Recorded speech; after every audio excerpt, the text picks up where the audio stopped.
Pulavina everyone. Welcome to APTC Rec Student presentation.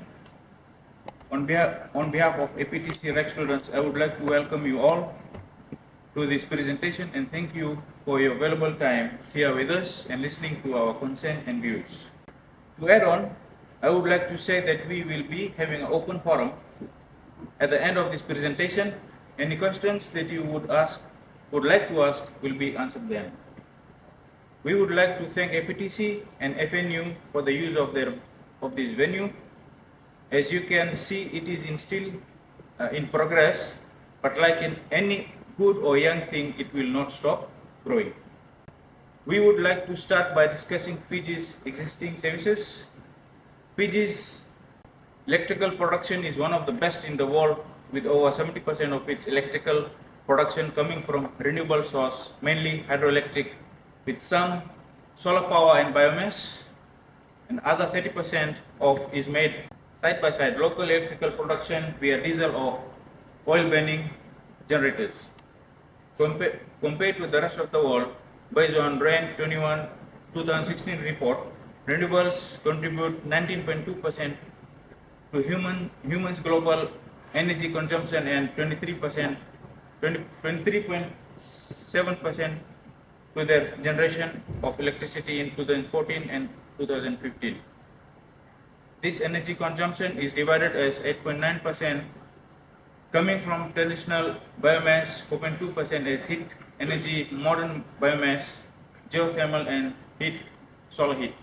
3.9% hydroelectricity and 2.2% is electricity from wind, solar, geothermal and biomass. At the national level, at least 30 nations around the world already have renewable energy contributing more than 20% of the energy supply. National renewable energy markets are projected to continue to grow strongly in the coming decade and beyond. Some places and at least 2 countries like Iceland and Norway generate all their electricity using renewable energy already, and many other countries have set a goal to reach 100% renewable energy in the future. For example, in Denmark, the government decided to switch the total energy supply like electricity, mobility and heating, cooling to 100% renewable energy by 2050. Renewable energy in the United States accounted for 13.44% of its domestic produced electricity in 2015 and 11.1% of total energy generation. The total of our renewable electricity source produced for 14.9% of electricity generated in the United Kingdom in 2013. Total renewable energy consumption in Australia in 2015 was 346 pkjoules, representing 5.9% of Australia's total energy consumption. Fiji's electricity production is one of the cleanest in the world. The government is pushing their policies that by the end of 2030, this renewable energy production will be at 90% by supplementing the already existing hydroelectric production with more solar and wind generated power. As a country, we should be proud of this. In the last 50 years, the refrigeration industry has been the biggest contributor to the ozone hole and has been one of the largest contributors to global warming. For example, in the past, R11, a CFC mainly used in refrigeration, was used widely and was uncontrollably released into the atmosphere, and the ODS, that is ozone depleting substance, and the older Montreal Protocol, this R11 was given the worst figure, damaging the ozone as 1. This was a benchmark substance, and every other refrigerant was given a figure of this, under this. The problem with CFC hydrochlorocarbon is the chlorine in the substance. This one chemical, when in high atmosphere, damages the production of ozone, which is our natural barrier to UV radiation from the sun, especially UVC.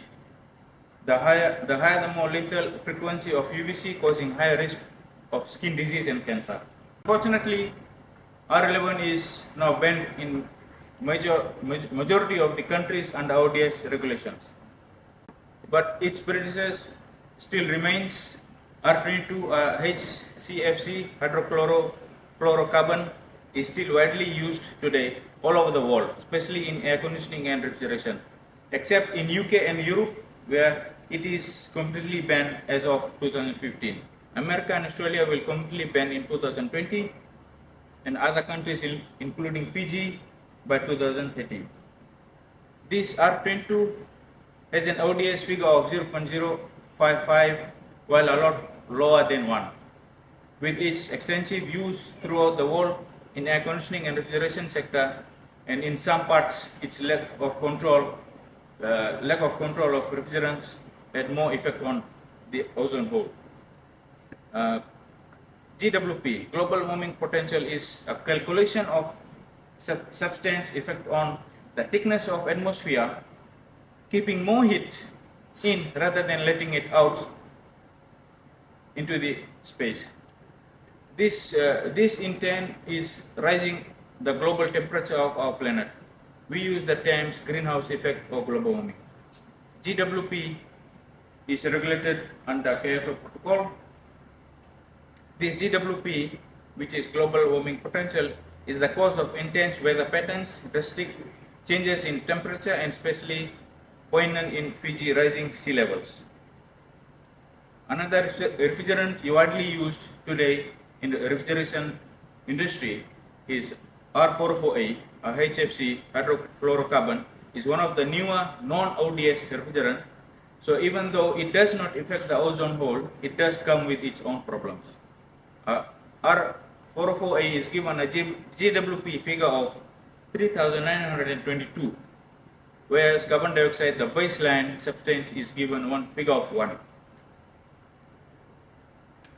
In context, imagine you were to drive a Toyota Prius, 49 kg of carbon dioxide around the world 2 times or 80,000 kilometers.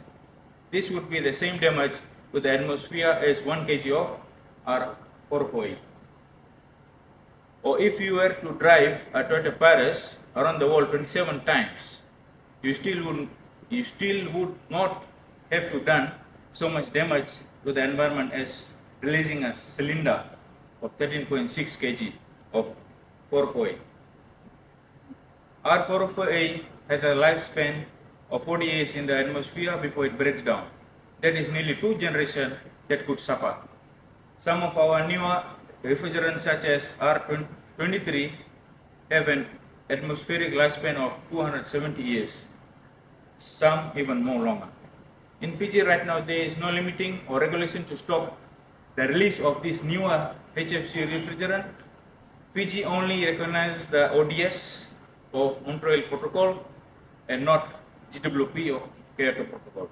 This means Fiji is contributing to their own drowning of their country. Refrigeration sector, there's 3 sectors in our field. One is refrigeration, second is air conditioning, and third is automobile air conditioning. Now I will give this refrigeration sector to my mate Abnil to deliver. Good afternoon, everyone. There are 3 main refrigeration industry sectors that I'll talk about today: refrigeration, air conditioning, and automotive. The first is Fiji's refrigeration industry. There are several parts to this sector: residential, fridges and freezers, commercial, supermarkets, industrial, chicken blast freezers, and large fishing vessels. We would like to discuss the fishing industry most. Through our research, we have found out that Fiji consists of 35 boats, and that make up over 50% of Fiji's fishing industry in the Pacific. The problem with fishing industry is that majority of the refrigeration system run on R22, except where they have been retrofitted with R404 systems. These systems are highly prone to leaking. We have found that several or more bottles of R22 are carried with the ships in case of leaks. Most of these are used upon the ship's return. We know that retrofitting is taking place. This costs a lot of money, about 100,000 per boat. The retrofitting can include the replacement of compressors, expansion devices, oil return separators, and major parts that control items dealing with R22. The problem is that the system have been changed from one old bad substance, R22, to a newer bad substance, R404A. The refrigeration air conditioning system in the vessel have problems in leaks due to extensive vibrations.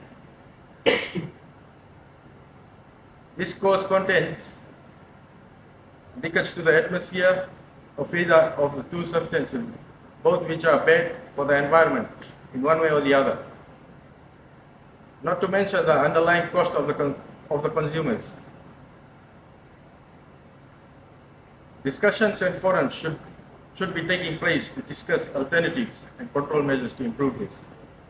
The second industry sector is air conditioning. That's going to be delivered by my colleague Amit. Thank you. Good afternoon, everyone. I'll be presenting on the air conditioning. There are again several parts of the sector, from residential, small scale, commercial, chillers, central plants, VRVs. The largest problem being in the control to regulate and put installation and service of split systems. These services in the Fiji are not regularly linked, checked, or internally cleaned before the releasing of refrigerant into the system, causing leak of refrigerant to the atmosphere, direct environmental impacts, poor efficiency system, indirect environmental impacts to our environment, as well as system that will most likely fail with this warranty period provides more cost to the customers and their country due to disposal. The training, licenses, and controls of engineering needs to be improved from ODS to at least GWP, if not Chile. The third industry sector is automotive air conditioning, which will be delivered by my friend Tulusani. Thank you. Malo lagi everyone, I'm Belisoni Pumutam. I'd like to continue the part of the automotive and investing the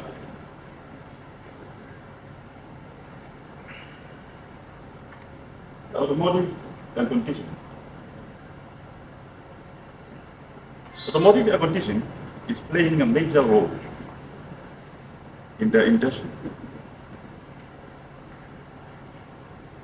These automobile conditioning systems are prone to leak. These contributed major damage to our environment. Mostly, R134A are used in the industry, and with this R series GWP refrigerant.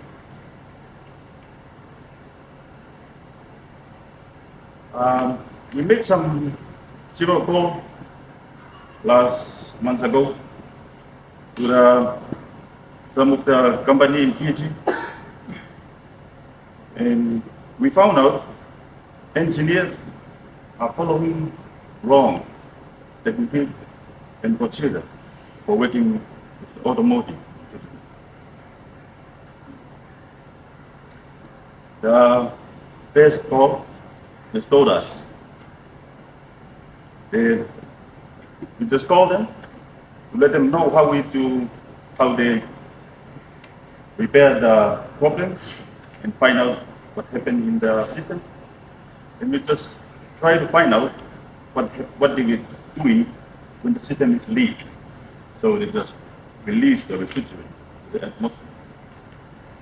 So one of the guys, they said what they're doing, they just pressurize the system with the R134A refrigerant for leak test, and then just leave it there for 1 week. So you imagine how it happened. the refrigerant will be all leak. The second guy said he just vacuum down the system. But there's nothing happening.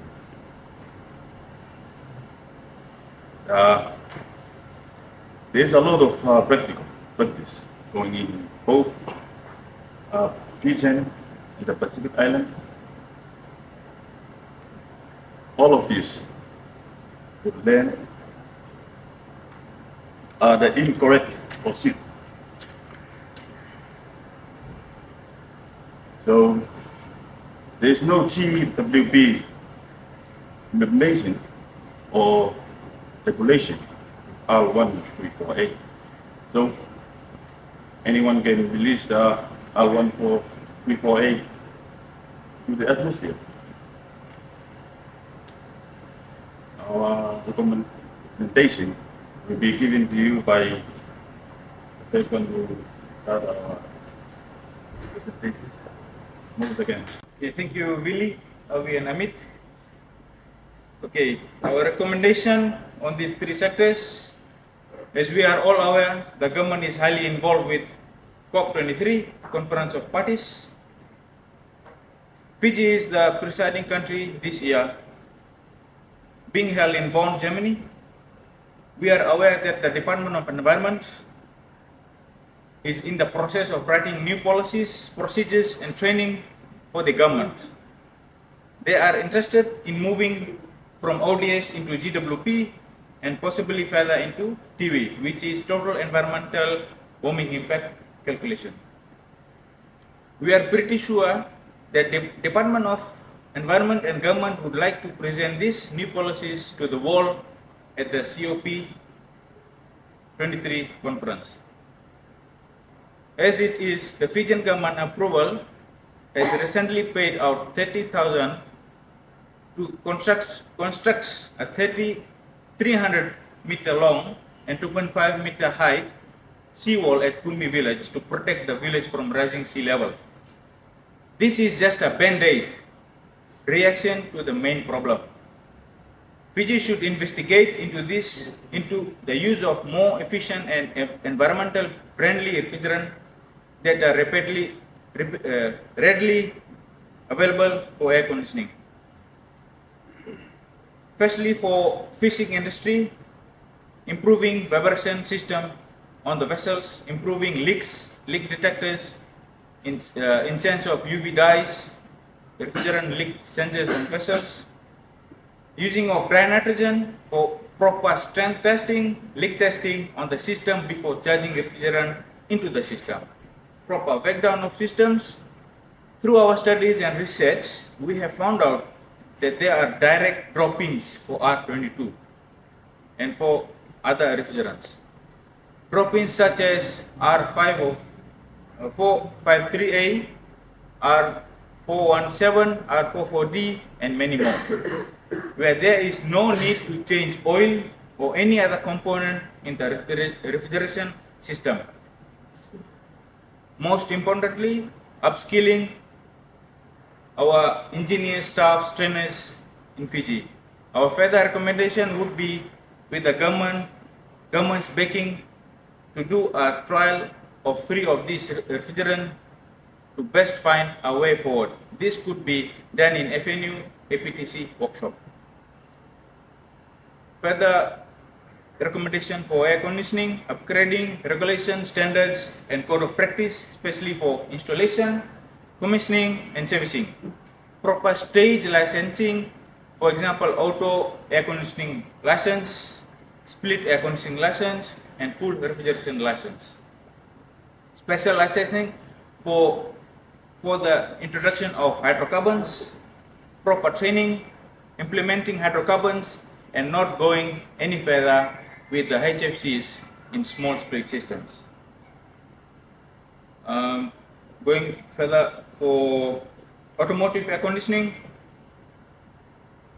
proper training, equipments, workshops, using of dry nitrogen for proper leak testing, using of pipe clamps, vibration-free pipes, doing proper vacuum after leak testing. The APTC REC students have been investigating and working on and creating individual reports on existing refrigerants and especially drop-ins replacement for R22. We will carry on this for the benefit of our Pacific Islands. We believe the following needs to be set up for the better of our industry and for Fiji. Better training, updates, course information to align with the rest of the world, improved licensing and regulating. Promotion of high-level commissioning and servicing, better pricing on recovery cylinders, using of dry nitrogens, using of dry nitrogens in reusable bottles, leak detectors, training on hydrocarbons, retrofit with hydrocarbons, import tax elimination on hydrocarbon systems. Fiji already has one of the best production of electricity in the world, renewable energy being at least 70% of the country's electricity production. R22 is the problem. Investigation into alternative refrigerant should be taking place. The fishing industry has a lot of place for improvement and money can be saved. Policy, procedures, regulation, licensing and training is prime for improvement. Most important of all, for this year, Fiji has a chance to demonstrate this on the world stage. There are large opportunities for Fiji to not only save economically but also improve environmentally on their refrigeration systems. They can further lead the rest of the Pacific Islands to improve their environmental global standing and demonstrate to the rest of the world how they are overcoming their main environmental and economic problems, and then ask the other countries to do same as to protect Fiji. The Pacific Island and their unique land, air, sea ecosystems. Any information regarding the details in the presentation, please ask. We would like to thank you for your attendance today and invite you to have discussion with us after. We would also like to thank APTC and FNU for their continuing input into our industry. We are very passionate and believe in our industry. We would hope to inspire this in our peers. Thank you.